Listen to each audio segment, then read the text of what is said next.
Singularity. My name is Nicola, aka Socrates, and you're watching Singularity One-on-One. If you guys enjoy this show, you can help me make it better by either writing a brief review on iTunes or by simply making a donation. As always, I will be the man with the questions, and today, the woman with the answers will be PJ Manney. PJ is a number of things, but most recently, she's the science fiction writer of a fantastic new novel titled Revolution. So, hi, PJ, I'm happy to have you on my show. Hi there, Nicola. It's great to be here. As you saw, I had a little bit of a trouble introducing you because you've done quite a few interesting things. So how about you do that hard work for us, for our benefit? How about you tell us who you are and what you do? Oh, I am many things, from wife, mother, PTA board member, education activist. That's one part of my life. But the other part of my life has also been movie executive, television writer. Then I moved into the futurist community, partially to do research for Revolution, became a board member and then chair of what was the World Transhumanist Association, which I rebranded into Humanity Plus, and have never left that community. They dragged me in, and here I am.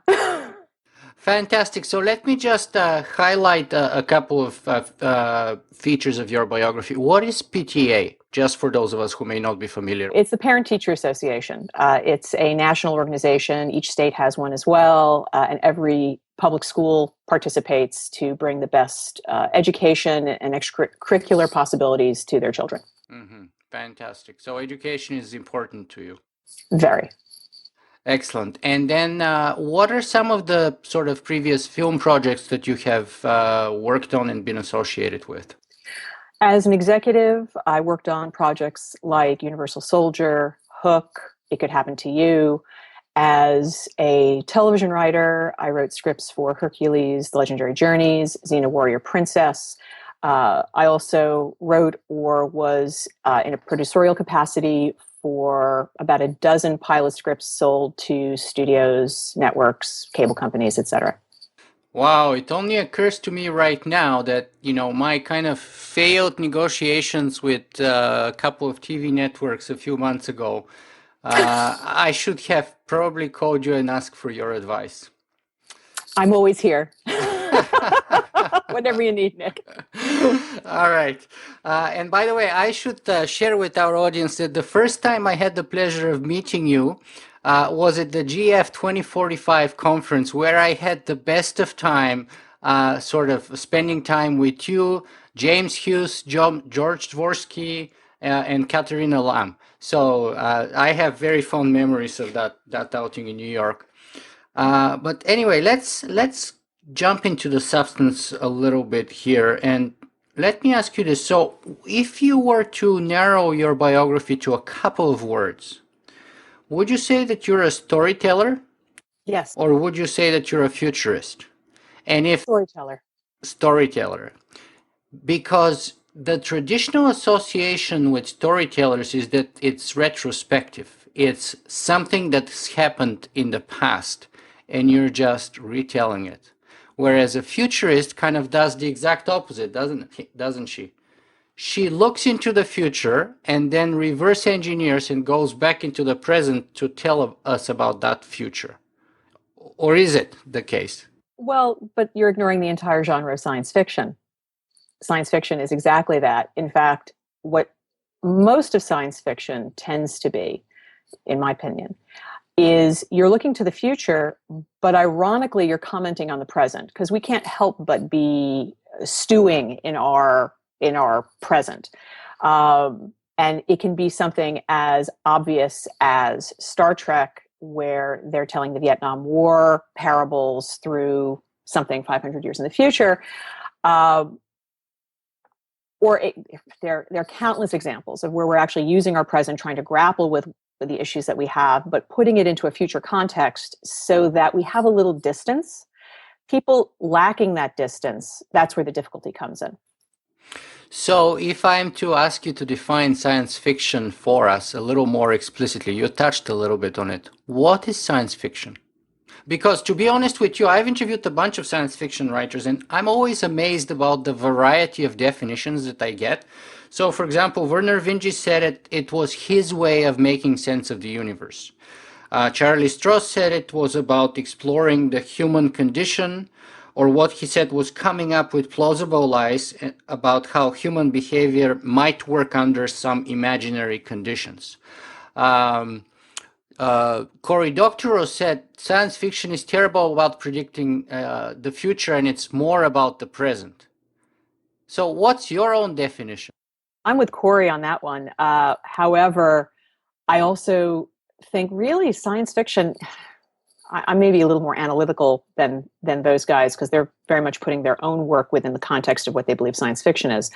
Uh, Science fiction to me is simply telling a story using future technology, society, um, economics, etc., and putting the story within that context. It's really simple. It's about the future, and it generally implies technological advances that we don't have yet. Um, the interesting thing to me about science fiction is you can have enormous variety because you're dealing also with different time frames. I write very near-term science fiction.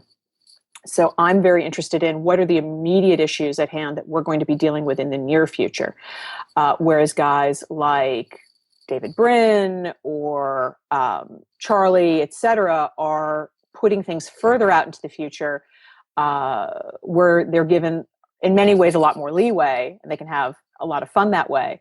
But for me, it's much more about what are the immediate issues we're going to have to start dealing with, because technology is changing things very rapidly, and we're having a variety of acceptances or uptakes. We're having a lot of conflict based on technology. It's no, you're not imagining things if you don't think that a lot of the fundamentalism around the world isn't actually a reaction to technology. It is future shock, because it upsets people's beliefs and paradigms, etc. And going back to the present, to the present, where's that sort of commentary part, or is there a commentary part of a story wrapped in a plot about the future and yet somehow underpinned and commenting on the present? Just like you gave the example of Star Trek wrapping up, comments about the Vietnam debacle, the Vietnam War debacle, and wrapping it up in a story 500 years from now. I'm sorry, you're going to have to repeat that question because I think you just answered your own question.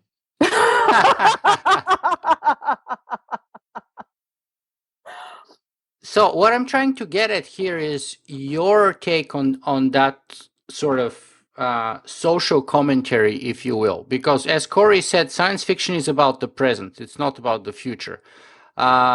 So tell us about your own process. What are the underpinning sort of desires for you to perhaps make some kind of a political commentary about the days of today that you see as important and that you see as potentially unfolding into that future that you're describing for us?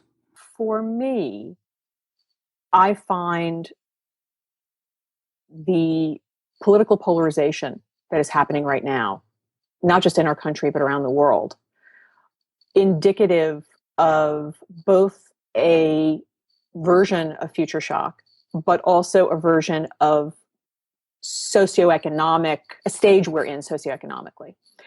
Um, this is a stage we've been in many times in human history, and we will be in many times in the future.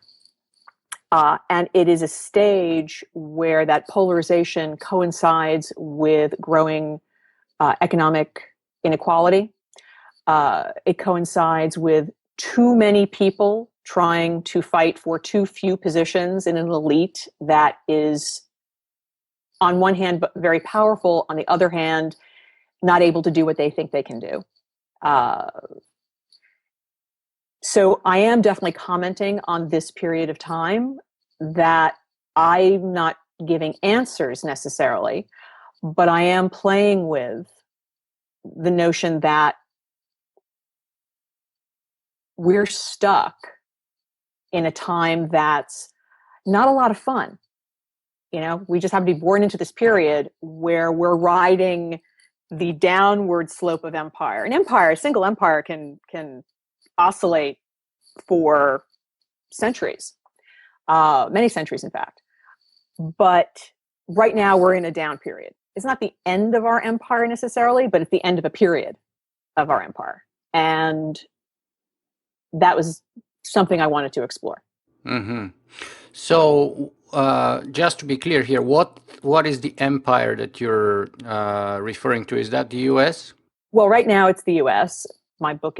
This one is very U.S. centric, and I'm a big fan of Peter Turchin and a form of historical analysis called clerodynamics, and I really recommend that your audience take a look at all the people working in clerodynamics right now, because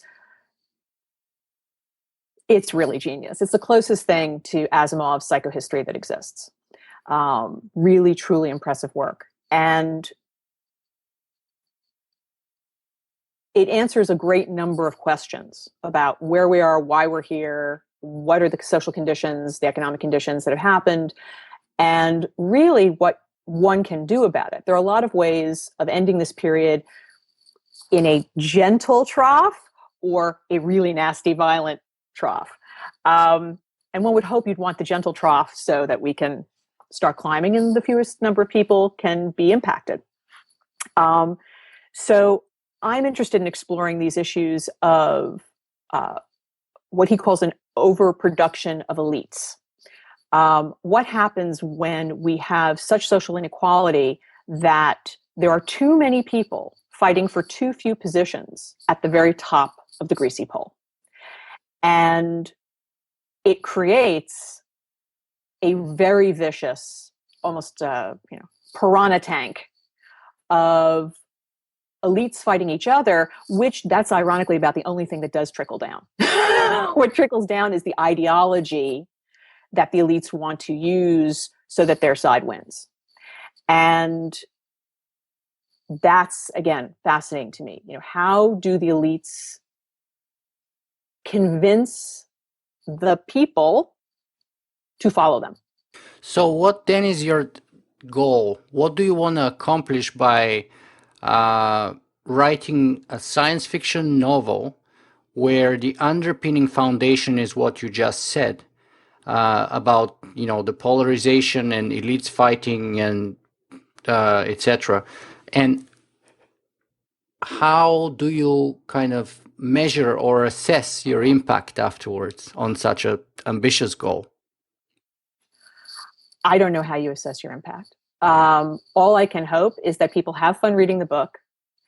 And because you're telling a fascinating story. I absolutely loved your book, I have to admit. I absolutely loved your book. So what other than that sort of immediate pleasure, or is there anything else, that fascination and pleasure and sort of imagination? I want people to understand what's coming. So you're just talking about, right now we've just been talking about the socio-political issues. But for me, the real issue and the real heart of the book is what happens when we start hacking the brain.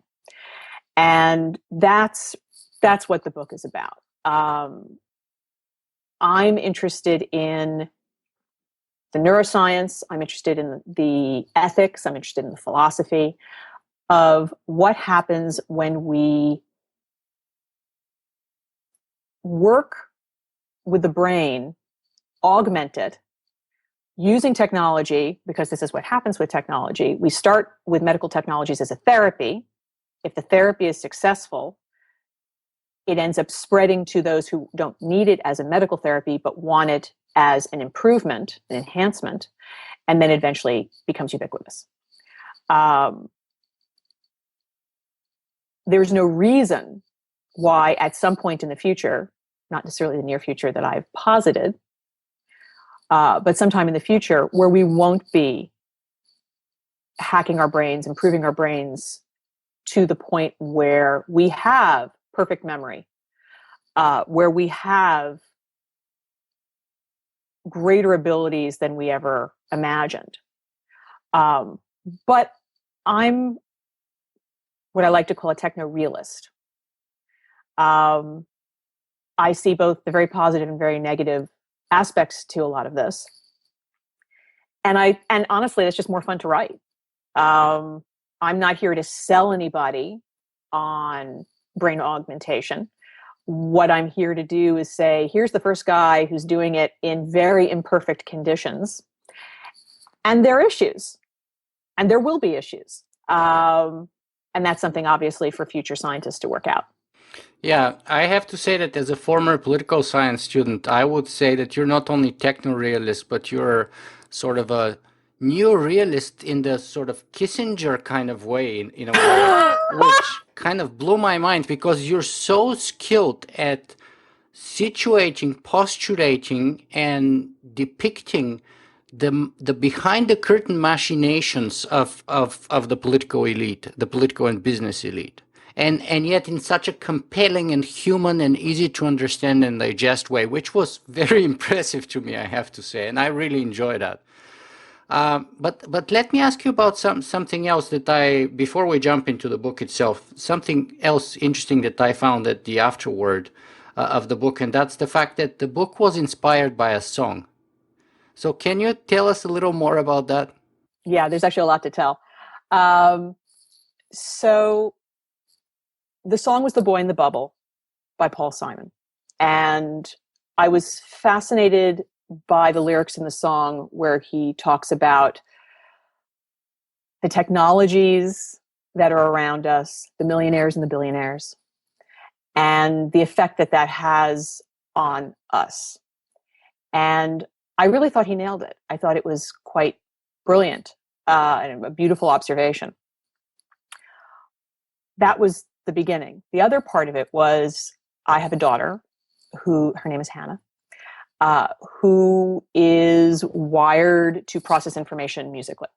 And one of the things I noticed when I met a lot of people in Silicon Valley and also hung out with friends of mine like Ben Goertzel, is that many of these people are actually wired to cognate musically. The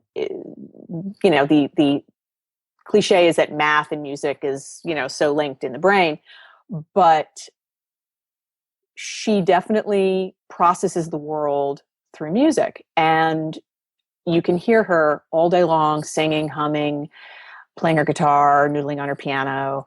Ben actually gave me great advice where you put her desk and her keyboard at 90-degree angles in a little wheelie chair, and she just flips back and forth between the music and the work. And yeah, it's brilliant. Thanks, Ben.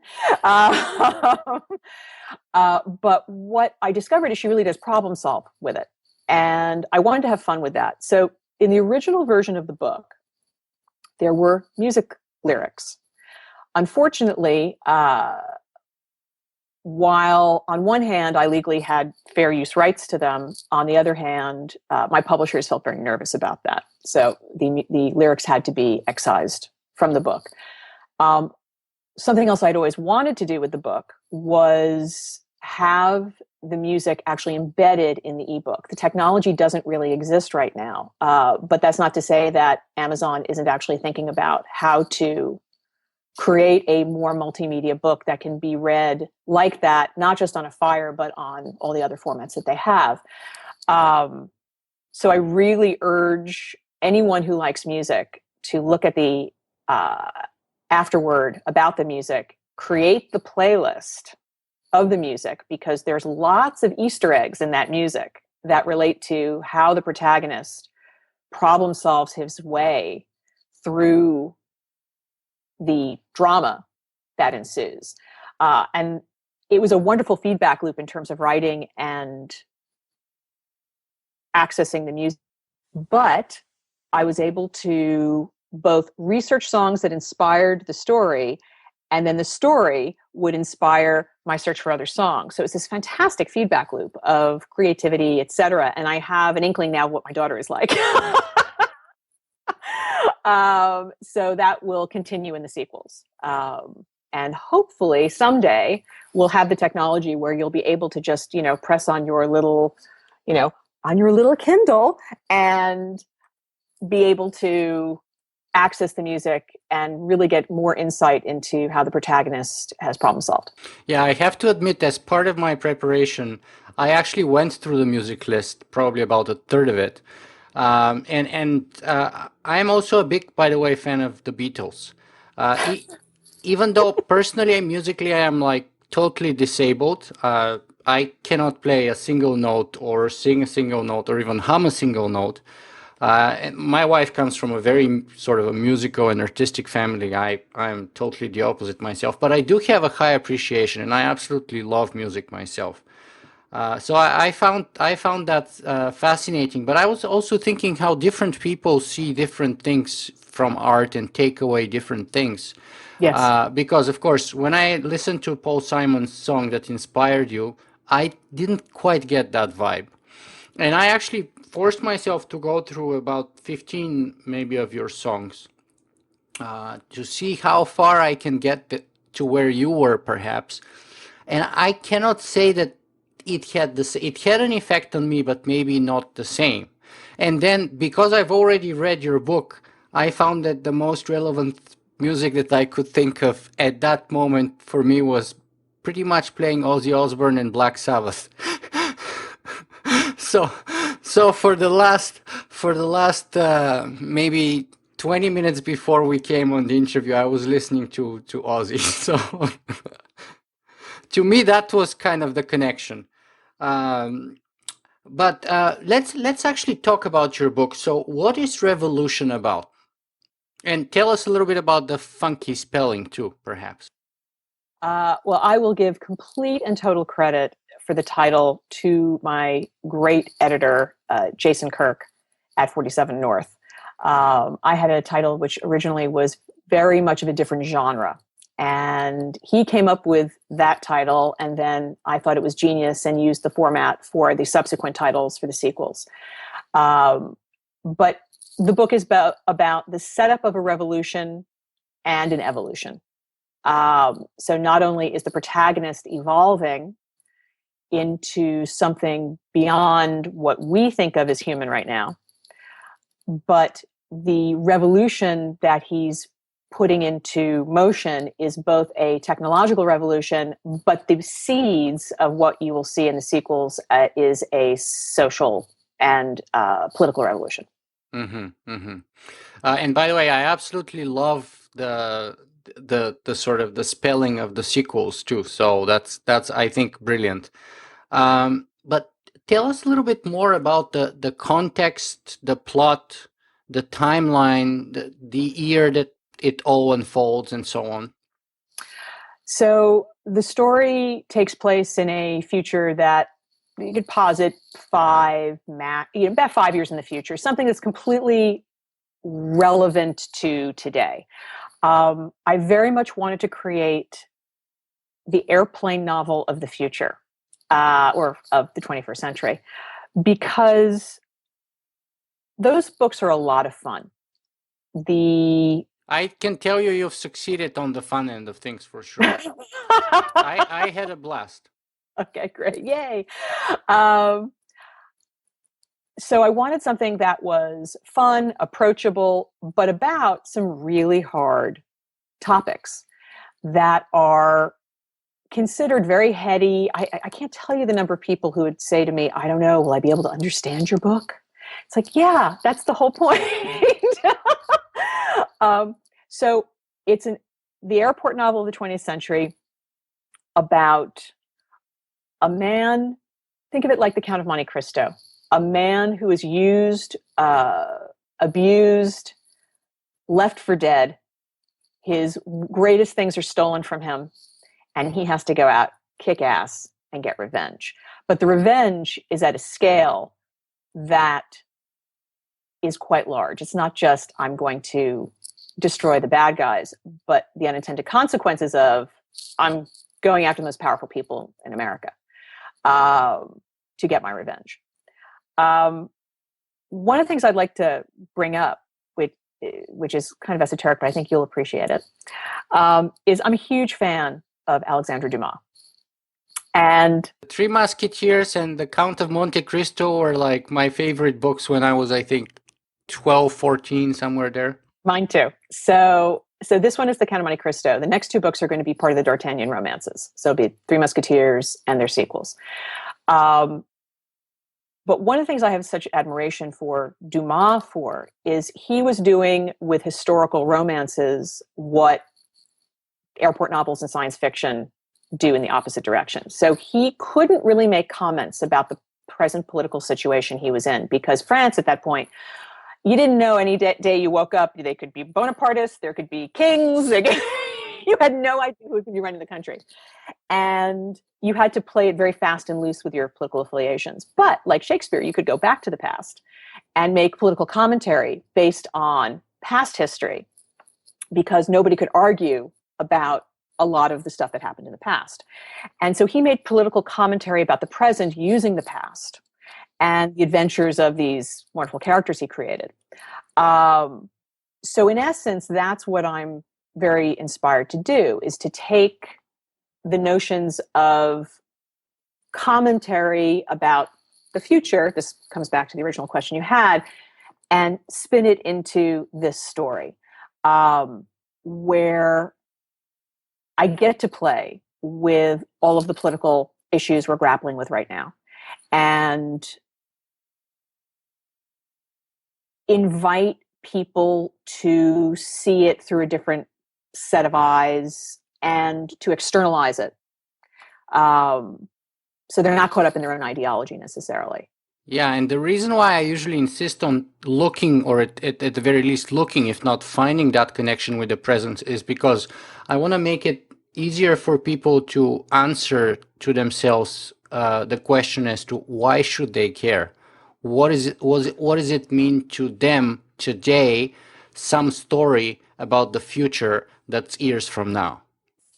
Well, and the thing about this is it's near future. You got to care because you're going to be here and you're going to be dealing with this. So we already have the thing that's crucial to understand is all the technology I'm mentioning is stuff that's being researched right now. I made none of this up. If you read the acknowledgments, you will actually see reference to the real scientists, real research projects, because I don't want anyone to think that this is pie in the sky. There really is a prosthetic hippocampus being developed by Ted Berger at USC. By the way, I'm like his biggest fan. When I met him at Global 2045, and I just went all fangirl on him. It was hysterical. There really is a nanowire endovascular system being researched at NYU. Nanomedicine, Freitas and Merkel, their work was once completely theoretical and is now not so theoretical anymore. People are actually building these things. So all of the things that I discuss are real. This is not a future where you're going to be not around to see what happens. This is a future where you're going to wake up a few years from now and it's going to be there. So I wanted to introduce these ideas so that people start getting used to them. That's the thing about technology. Technology doesn't go away just because you don't like it. Even if your country legislates against it, other countries will be developing it. Technology is the ultimate Pandora's box, but it can be used for good. It can be used for evil. It is completely morally neutral. And really, it's up to us as citizens, wherever we are, to make sure that's being used in the right way. Yeah, this is why I always try and bring in the issue of ethics to the best of my degree, because it's not what we have to work with, is how we work with it. Those are the moral choices and decisions that we make. But going back to what's coming and what's possible, let me share with you something funny, which I thought worked chronologically in a very interesting way. So I was also like you impressed by Theodore Berger's work on brain implants, and I'm actually hoping to get him for an interview. But on Monday next week, I'm interviewing two other people Dr. Ronald Sicurel from Switzerland and Dr. Miguel Nicolelis, who not long ago made headlines about the first brain-to-brain communication. Right. And they're of the opposite opinion. So they wrote this book called The Relativistic Brain, how it works and why it cannot be simulated by a Turing machine. And so I found this very, very kind of interesting because I'm interviewing you today, then I'm interviewing them, which are kind of the counterpoint of view, how is it's not possible in their opinion, and then I'm interviewing Ramez Naam on his third Right. book of his series. So this way, hopefully, we're giving my audience the full picture and a variety of opinions and possibilities. Now, going back to your book, though, let me share a tiny spoiler with my audience here, and that's the fact that one of the funniest thing at the very beginning of the book is that you actually kill Anders Sandberg. I mean, With his permission. how could you do that? He's such a likable guy. I love him. I've interviewed him twice, and you kill him like in the very beginning of the book. What did he do to deserve such a fate? It made me laugh. It made me laugh too, by the way. But I mean, the poor fellow. It's a very inside joke. The vast majority of people, even the vast majority of people who tune into you, may not get it. So it was just, I needed a good name that was European and wasn't English and etc. And Anders just jumped out at me. He was the perfect sacrificial lamb for an insider joke. Okay, I have to say I really laughed at it, so I thought it worked. Now to another issue. A major role in your plot and in your book is played by an organization called the Phoenix Club. Why did you decide to use that as a tool to kind of tell your story? Because I think willingly or unwillingly, you're opening up yourself to the potential criticism that it's kind of very conspiracy theory like of an approach, which may turn off some people straight away from the get-go. Well, two reasons. There really are in the United States organizations that are, I'm not going to say just like the Phoenix Club, they're not, committing murders and things like that. But there really are organizations of elites that meet and discuss things prematurely to it ever coming into the policy flow of the US. Yeah. The Phoenix Club, one of many groups, for instance, that the Phoenix Club was modeled after, is a group called the Bohemian Club, which is a California organization. But it has many members who are not Californians. And in fact, it's had every president of the United States that's a Republican since, I think, almost since its inception.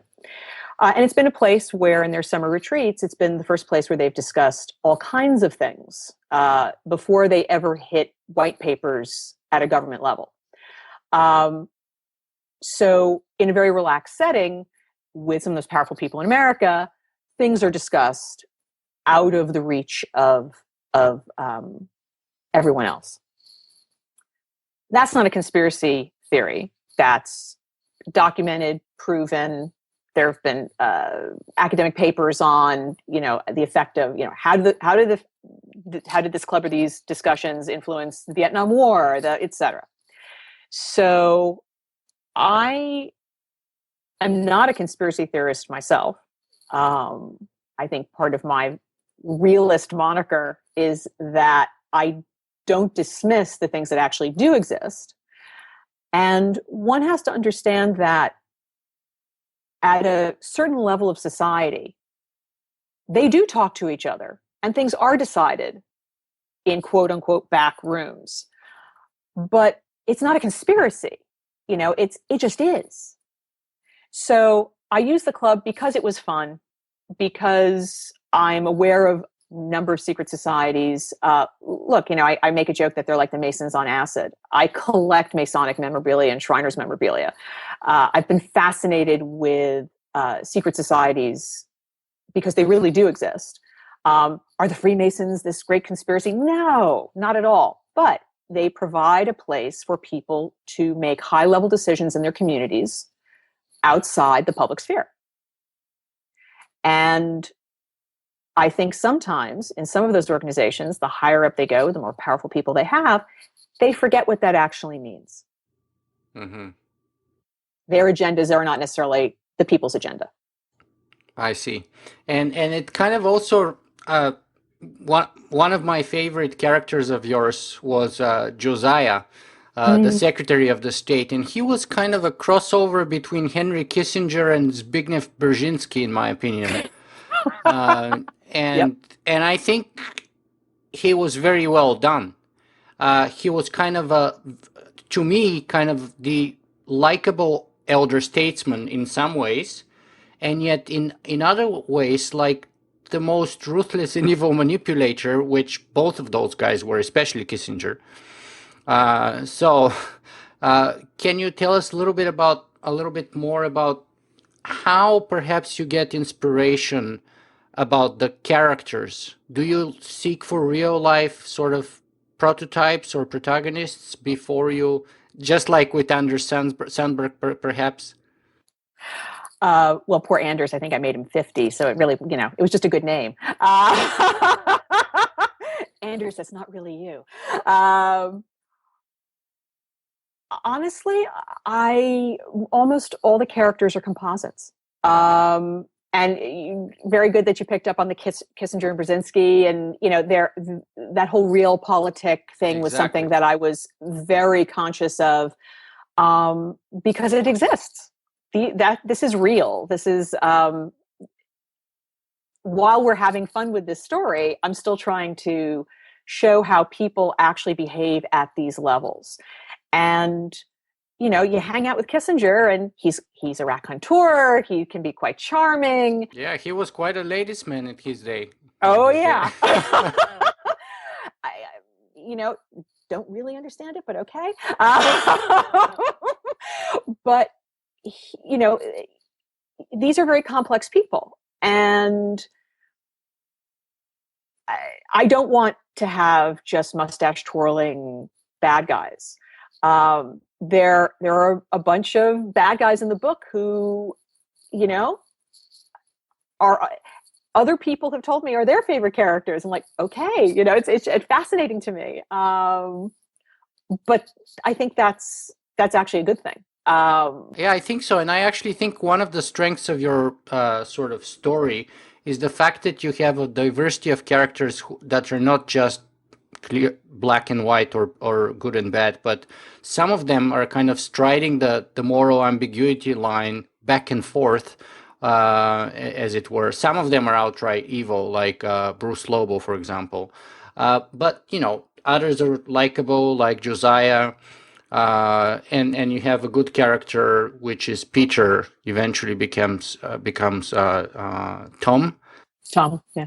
and he kind of is the good character, but yet in some moments you kind of start to be fearful of what he's becoming, and the direction he's going in. So I found that to be very skillfully done, and when you throw in the realpolitik angle of things, it was really impressive. And kind of intellectually stimulating and a little bit scary, I have to admit. But tell me a little bit more about the science. Why did you decide to approach it the way you did, with sort of a biotech, nanobots, brain surgery, etc.? uh, Is that the likely way you think that potentially this could unfold? Or is it just a literally tool for you to tell a story? well, at the beginning, I thought, well, this was some amazing research. You have to understand, this took me a while to write. There's some very cool new research that's developed that if I had to write the book over again, I would probably change some things out. However, having said that, um, I wanted to play with what the different effects of different technologies might be and what their possible uses could be. Um, and these were the ones that at the time when I was originally sketching out the story were available to study. So do I think this is the absolute future? Is this the road plan to improve brains? I have no idea. I would never hazard that guess. But I do know, since this is research that is ongoing, that it was there to play with. Yeah, and my take on things like that generally is, you know what? I am always willing to give the benefit of the doubt because uh, I myself cannot predict the future, and to me, those are just the details. The more important stuff is, regardless of how we got there, is what happens next. What are the implications? What are the big Exactly. issues? What are Exactly. the things we should be fearful about? What are the things we should try and create and sort of incentivize, as it were, rather than the details of how we got there. So I'm always willing to give the benefit of the doubt. And by the way, that is very much still, in my view, one of the potential paths of getting there. So, what was the biggest, most surprising lesson that you learned after writing such a book? What's the thing that you totally did not expect to find out or learn or discover? That it would take so long. How, how long did it take? You don't want to know. I started the initial research for this book back in 2006, I want to say. When I first started noodling what this story would be about, I got involved with chat rooms with the Extropy Institute, with the World Transhumanist Association, now Humanity Plus, and started introducing myself within the community so I could find out as much as I could. And it was amazing, how long it took me to write this particular one. But then again, I was also raising two small children and an education activist, and working on my husband with screenplay projects and other stuff. So, uh, in one sense, I have myself to blame. But in another sense, I really taught myself how to write prose on this project. So, from a practical standpoint, that was the biggest takeaway I had. Yeah, and I would have to say sometimes you have to, be patient and let ideas and skills ripen and mature, because that's one of the things that I was really impressed by, because as far as I know, it's your first book, and I was amazed by how compelling the characters were, because I do read a lot of books that I don't end up doing any interviews on. And one of the most common mistakes for first time writers is that they tend to make a little less complex, more shallow, less compelling, emotionally and otherwise type of characters and stories. Yet you had sort of the sophistication of a very kind of complex yet an intricate yet understandable plot, uh, given life by very compelling characters, emotionally and otherwise. Really human characters one can associate with or understand how they tick. And I thought that was very, very impressive. Um, so your biggest surprise was how long it took. Yeah. And also how much I had to learn. I was very lucky to have my dear friend Joe Quirk as one of my readers and story editors, and he was fantastic with notes and whipping me into shape and saying, "You know better than this," and I had many friends who were very helpful as readers, giving me notes, etc. But ultimately, it's just the time. And perhaps one of the signs of the progress that you've made in that time was that, correct me if I'm wrong, but I think your first working title was The Country's Club. Yes, Right, and I can see how that could be the title of your novel, but I think what you ended up with is like miles better. And, I agree. and this is the process of revision and improvement and progress, whether it's personal progress, that we make individually or collectively as a society. Exactly. And speaking of that, something else that another young, very successful science fiction writer said during our interview, Han Rayanimi, he said that creativity requires frustration and suffering. So Amen. I thought you might want to say a little about that. Oh boy, yeah. I wish it didn't, but since I am of a Buddhist proclivity and life is suffering, um, there's no reason why creativity is somehow exempt from that. I can't tell you how tortured the process can be. Because especially just when you think, oh, I've nailed it, I've done it, oh, wow. And then you hand it to someone who you trust and they say, ooh, I don't know. Why'd you do that? Yeah. You're like, oh, yeah, you're right. So I guess out of all of my work in film and television, I'm really attuned to the audience. Um, and I believe in the audience. Do I believe in the entire audience? No. There are people who, no matter what, you could write Yeah. Ulysses, Yeah. and they would say, ugh, crap. Um, so at one point, you have to take things with a grain of salt. But I'm a big believer in if you have a percentage of people who say, yeah, this is an issue, you have to listen to them. Because they're your audience. You know, you have to respect the audience above all. And that's very hard for a lot of creative people. And again, I was very lucky to have been on both sides of the desk as both an executive and a writer, and have to give and take notes. That I respect that process tremendously. Yeah, and I have to admit that's one of the reasons why, because people always tell me, why haven't you written a book yet? You have a material for a number of them. And I was like, well, so the two main reasons are, the three are, one is obviously fear, but the other ones are the fact that I don't quite feel it's cooked enough. I don't feel it's ripened and matured enough. And the third is that I'm not quite prepared for that kind of level of pain and suffering, maybe. Yeah, there's definitely, I can tell you there are times where I would get notes back and I would rail at the invisible heavens and then I would calm down and get to it. That's the way. That's the only way to go, I think. But let me kind of see if I can connect it a little bit with the future of humanity here. Some places of your book are quite dark and quite scary, and that kind of has to do a lot with the sort of the Zbigniew Brzezinski slash Kissinger realpolitik kind of point of view, which is very well represented in your book.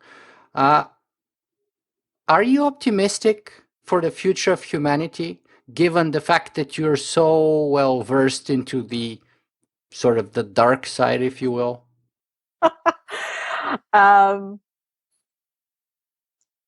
I am, well, again, I don't see myself as an optimist or a pessimist.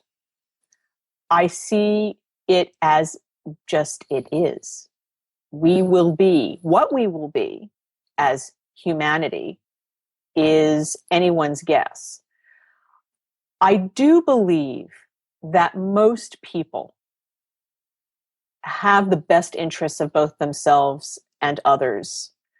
It's what happens with the people who don't.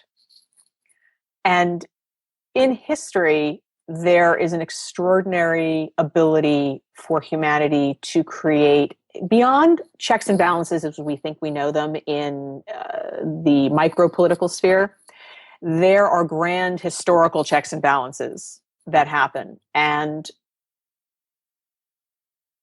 when you discover that the people who you've given power to govern you don't have your best interests at heart, stuff happens, whether it's revolution or simply socio-political readjustments, etc. So power can be taken away. Power changes.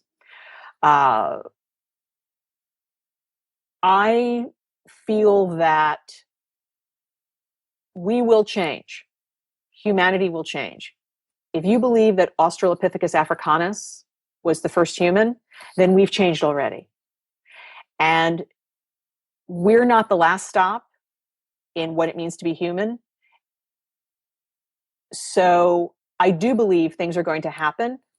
Whether we would recognize them at this point in time as a positive change, really, it might not matter. As long as the people experiencing it themselves believe it was a positive outcome. Because we have a limited ability to understand what the future actually implies. We can come up with scenarios as to what the future means. But the people living in the future, they're the ones who really are dealing with it. And we might be very surprised by their opinions about how they're living and why they're living. Mm-hmm. When you said what will happen, it reminded me to Que Sera Sera, which is, of course, one of the songs in that playlist. But a little bit more serious, but what if we are not the first, or we are somewhere in that process of being human, you said, but what if we are actually the last ones? What if we are like the dinosaurs, the very last ones before the big meteor hits? And some people say that meteor may be in the form of an AI, for example, right? And then there is not necessarily a direct continuity between us and the AI. There are some scenarios which may include that, but others which do not, at least directly. Well, if you're talking about that, then you really are talking about the singularity. Exactly. So, So right, that's my way of kind of. right. And I will be, if I can just back this up for a second, Sure. and we'll go back to your question. Um, I very consciously chose not to deal with the singularity. I decided this very early on in the process because, as much as I respect people who write about the singularity, I find that as a vehicle to tell a story to the masses, it is possibly the worst vehicle imaginable. Because once the singularity happens, nobody cares.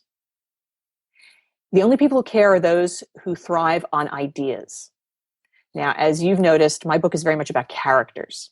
Most people read, watch movies or television because of characters, because that's how we create empathy, by stepping into the shoes of another person and experiencing life through their eyes.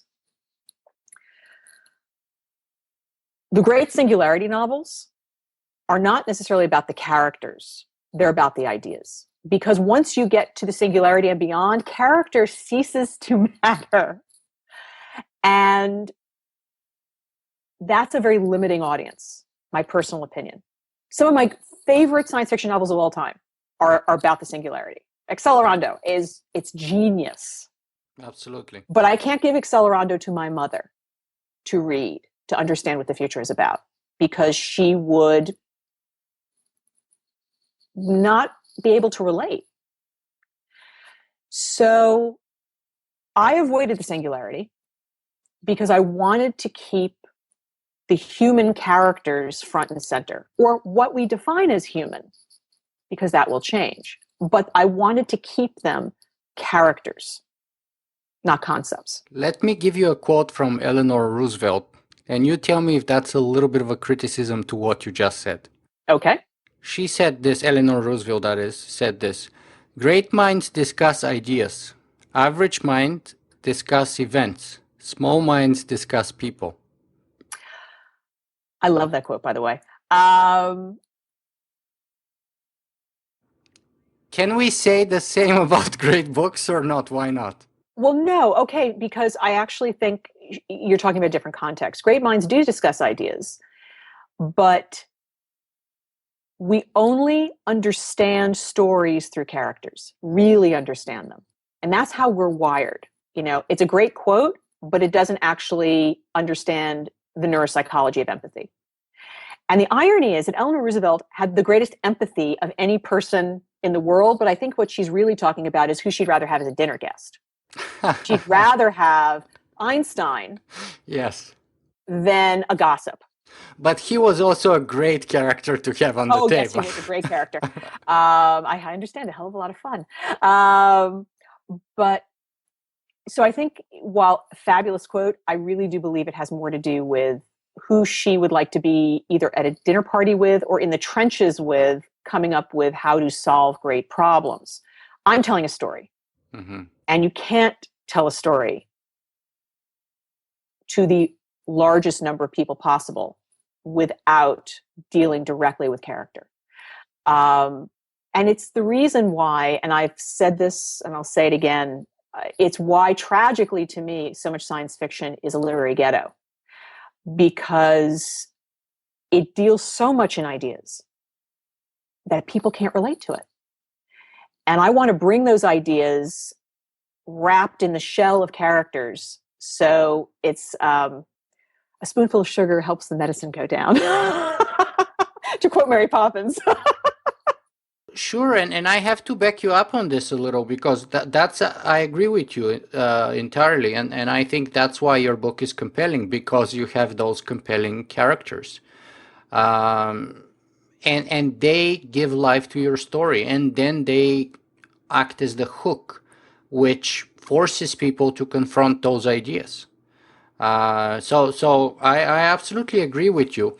I just wanted to have a kind of a good way of getting your opinion out, if possible. But let me ask you about something else. I noticed that not only did you kind of skipped over the singularity potentiality entirely, but nowhere in the book that I remember do you ever use neither transhumanism nor H plus. And I thought that's kind of interesting. Tell us a little about that. Well,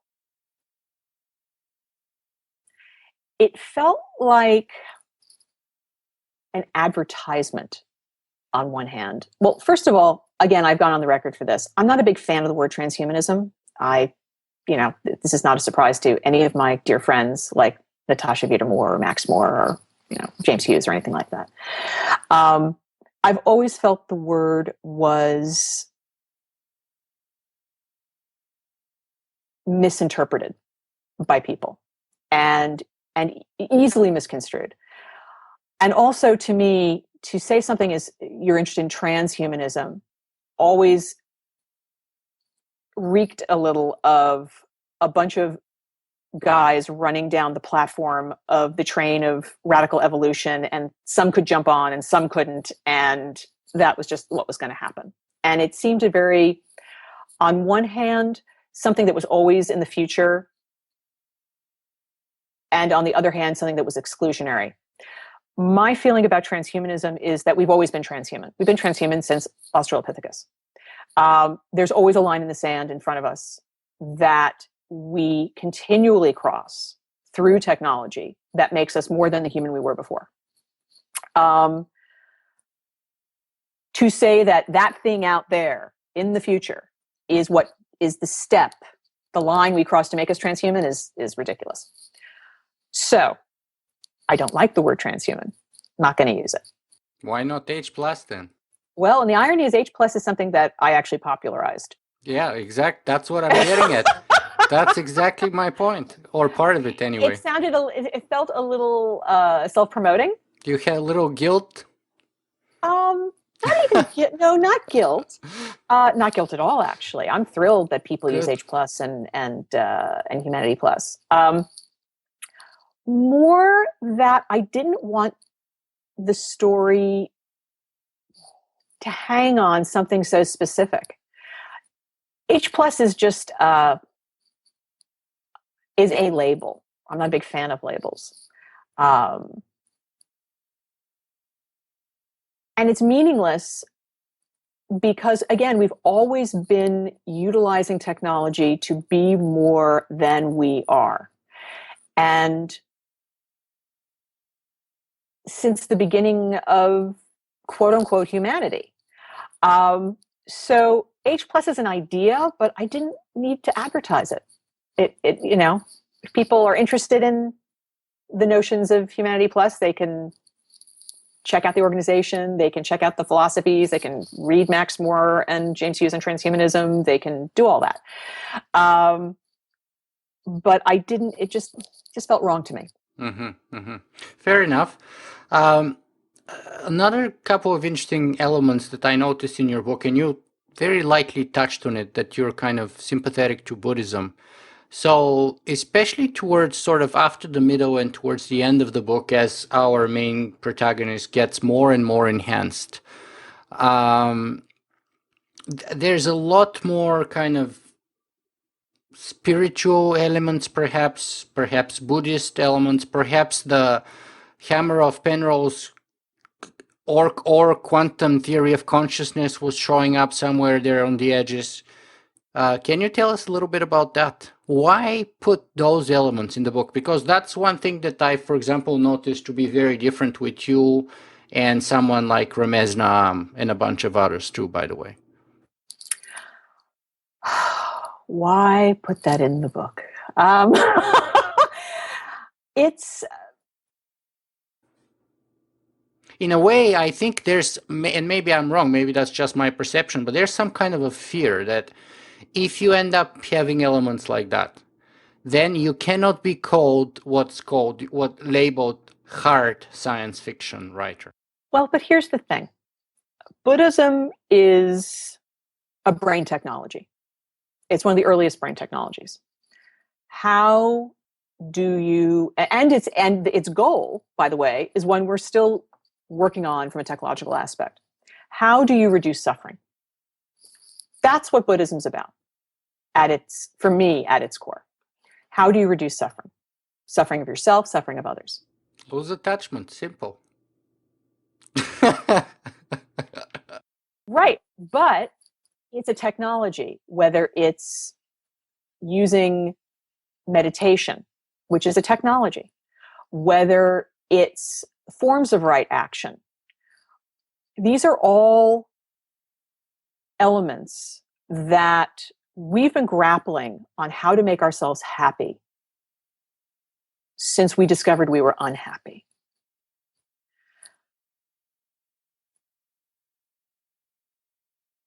Any brain technology is going to have to come to grips with life is suffering. And whether it's David Pearce's, transhumanist hedonism, or other people like him, we're all grappling with how do we make ourselves and everyone else happier.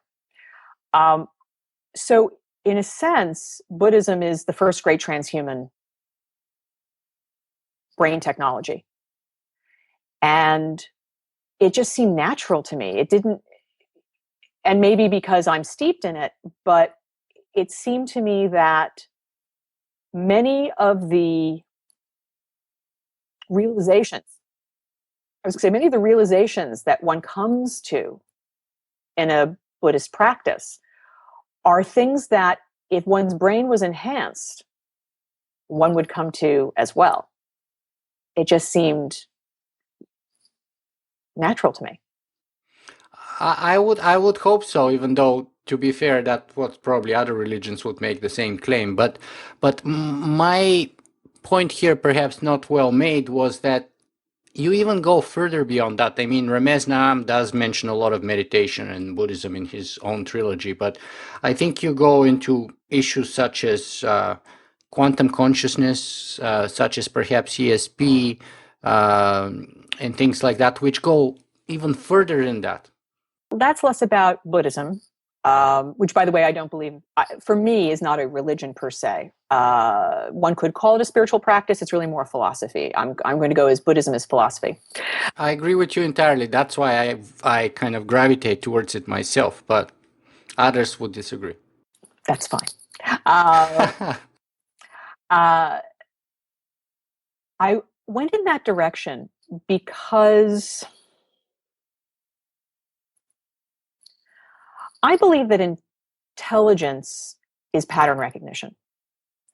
And the greater ability to recognize patterns means the greater ability to see reality that other people might not see. And for me, it's all about context. We can live in our moment, day-to-day context, just seeing what's in front of us, or we can get the 30,000 foot view. I'm a big believer in trying to gain the 30,000 foot view. The ability to recognize patterns at a macro scale is something that I would hope increased intelligence would afford us. I also believe that, unlike many in my community, although Ben Goertzel agrees with me, that there are things, be it ESP, whatever label, parapsychology label you want to stick on it, there are people who have some remarkable abilities. They aren't on call. They won't win the James Randi Award. You can't order this stuff up, off a menu. But I do believe a lot of people's intuition, what we call intuition, is actually a subconscious form of pattern recognition. That a lot of the things that we label parapsychology are actually completely explainable if we only knew the greater context. And so I wanted to play with the idea that increased intelligence actually could give you what appears to be these quantum consciousness or parapsychology abilities because you are seeing more reality. Our reality is so defined by our very flawed perception systems and our very flawed brain processing that if you could improve both sides of that process, we would know a lot more, see a lot more, realize a lot more. And we might take for granted then information that's coming to us that we didn't realize previously. Mm-hmm. That very much reminds me again to Hannu Rajaniemi's sort of recent work, unpublished yet, but he said he's working in kind of related or relevant area, or exploring it at least, which I find interesting, by the way.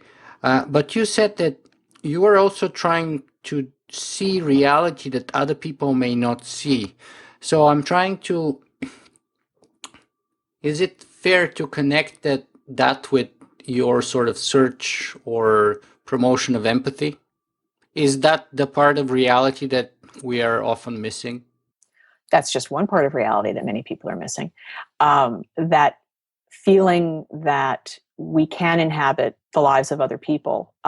We're very, very good at turning off our ability to relate to people for a whole host of reasons. Fear usually being the primary reason. So that ability, again, with increased brain capacity, increased intelligence, but also, in essence, being forced to be open all the time, which the character experiences. That ability to empathize so greatly, as in the story, is both a positive and a negative. It's a positive because he can understand. It's a negative because you don't always want to feel. There are people who are hyper empathetic, who can actually, real people right now, who if you pinch your arm will feel pain in the arm you pinched. That's how highly attuned their mirror neurons are. That's a very tough life to live. I think actually connected to the pain and suffering of writing, I think that's very much part of it.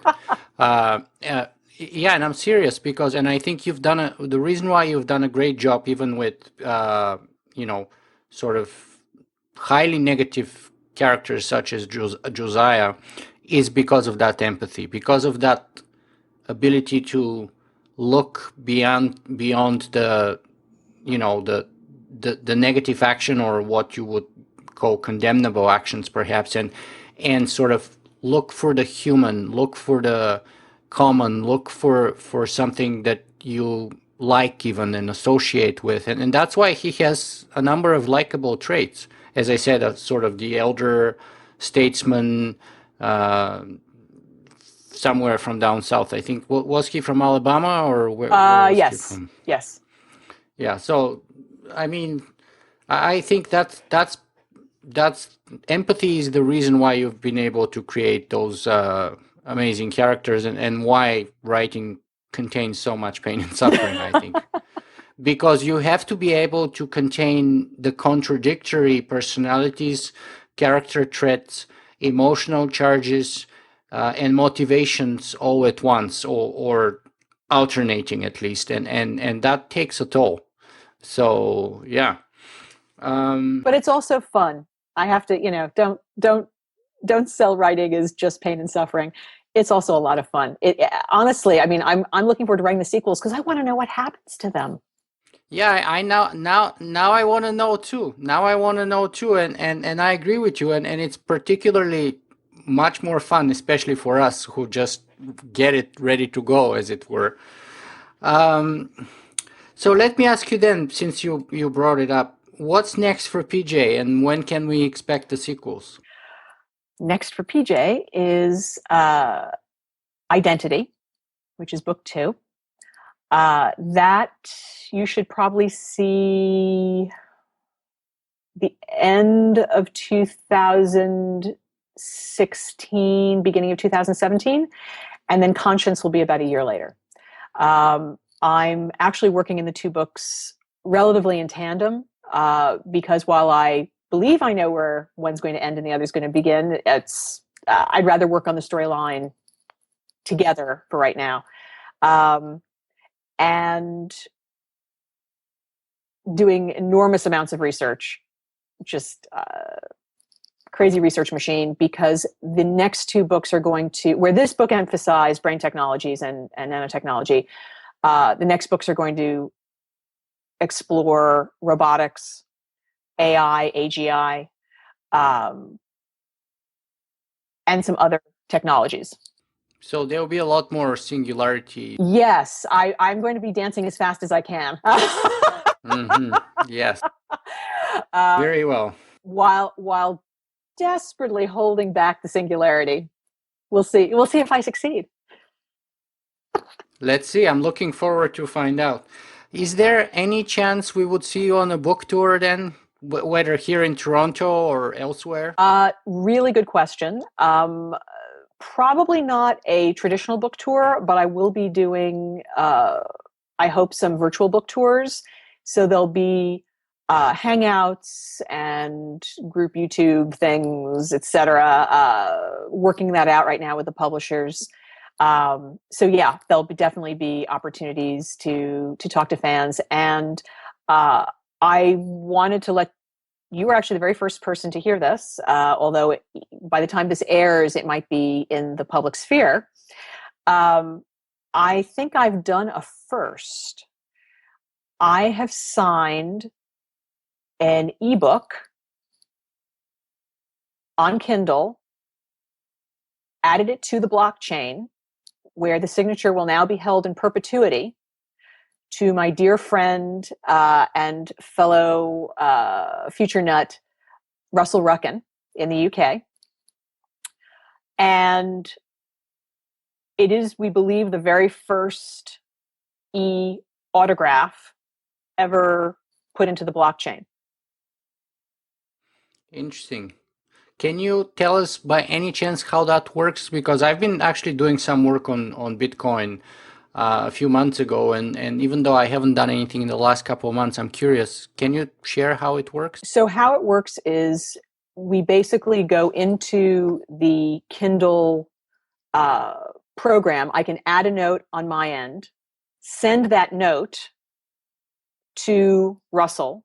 He uploads it to his Kindle, and the note is the autograph. So it will appear on the page that I signed it. It appears on his page. So he now owns that. I then take that same file, that same text file, and add it to the blockchain. So it's basically written from me to him. The text file is uploaded to the blockchain, and it was surprisingly simple. What we found extraordinary is no one else had done it yet. And because the next two books are also going to be a lot about the blockchain and the future of the blockchain and the implications of the blockchain, we thought that it would be a lot of fun to do something like this. So yeah, I think I've got the first author's autograph onto the blockchain. That's fantastic. How long is the text? Probably about 3 sentences, 4 sentences. 3 sentences, yeah. Because I know there's a bunch of people who have been working on sort of decentralized contracts and things like that, utilizing Bitcoin technology, such as potentially Ethereum, and there's actually a variety of other, which are, I don't know how far along the way, but at any rate, what you're doing is very interesting, and congratulations then. So I might as well try and edit this and publish it as soon as possible. So I'm the first to break the news, maybe. So that's that should be fun. And the nice thing about utilizing also the blockchain is technically, if Russell wanted to sell the autograph, he would be able to. He could, yeah. That's what the fun part of it. And as someone who was raised in the rare book world, the ideas of technologically enhanced provenance are really interesting. And the future value of PJ's autograph, digital autograph, mind you, is also very interesting. I don't think it has any value at all, but hey, it could be fun. Well, perhaps maybe not too valuable right now, but after your other brilliant books come out, who knows? So you might as well make sure you do a fantastic job to have it appreciate, right? Well, it's at least fun to explore the technology. Okay, PJ. So for those of our viewers who have been hanging out with us for well over an hour now, what's the best place to find more about you and follow up on the next books of the series? The best place would be both my website, which is pjmanney.com, also my Amazon page, the Amazon authors page. 47 North is an imprint of Amazon, so they're very much my publisher. And on social media, Twitter, I'm PJ Manney. I'm very easy to find on any kind of social media. And I'll be slaving away at the next two books. Fantastic. I wish you a little bit less pain and suffering and a lot more joy and pleasure and fun. Thank you. Hopefully, now that you've got kind of like the first one going, it would get easier. And then the question that I always ask at the very end of my interviews is, what's the message? What's the best way to wrap this up in a way that we send our audience with something worthwhile, a message perhaps, a lesson or anything that you want to impart on us? Well, I think the most important thing I have to offer through my stories is that I don't want people to worry. While my stories are ironically, action and action-packed and potentially, as you said, terrifying, I actually want people to understand that the future comes and not to be afraid of it, because it's not going to mean we're not going to be human. We're still going to be human. It's just new ideas of what human is. And honestly, I think things are going to be okay. So maybe I am a techno-optimist. I think that you are, definitely. And that kind of also makes me more optimistic too, because if given the sort of the grasp of the realpolitik that you have and the human nature that you have there, and the kind of personalities that are attracted to those decision making places and positions, and despite all of that, you're still optimistic. That's fantastic, and I think it's a great point to stop our interview at. Great. So, PJ, thank you very much for spending time with us today. Oh, thank you so much. This has been fantastic.